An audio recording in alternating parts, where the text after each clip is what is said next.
வணக்கம். சித்த மருத்துவத்திலையும், ஆயுர்வேத மருத்துவத்திலையும் ஒரு அரிசி மருந்தாக பயன்படுத்தப்படுது அப்படின்னா, அது ரத்தசாலி அப்படின்னு சொல்லக்கூடிய ஒரு அரிசி தான். இந்த அரிசியினுடைய பேர் மாதிரியே ரெட் கலர்ல இருக்கும். இதுல இருக்கக்கூடிய அந்த ஆந்தோசயனின் அப்படிங்கக்கூடிய அந்த வேதிப்பொருள்னால, நம்ம உடம்புல பார்த்தீங்கன்னா, செல் டேமேஜ் எல்லாத்தையுமே தடுத்து, உடம்புல இருக்கக்கூடிய நச்சுக்கள் எல்லாத்தையுமே வெளியில தள்ளி, நம்ம எப்பவுமே இளமையா இருக்கிறதுக்கு ஹெல்ப் பண்ணும்.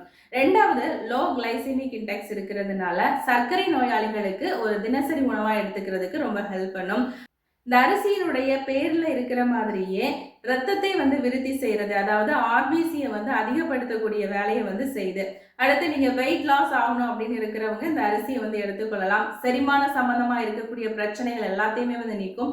முக்கியமா இருதய நோய் அபாயம் இருக்கிறவங்க இந்த அரிசியை உங்க உணவுல சேர்த்துக்கொள்வது ரொம்ப நல்லது. இதுல அதிக அளவு fibre, magnesium, calcium, folic acid எல்லாமே இருக்கு. ஸோ அதனால தாராளமா எடுத்துக்கொள்ளலாம். தேங்க்யூ.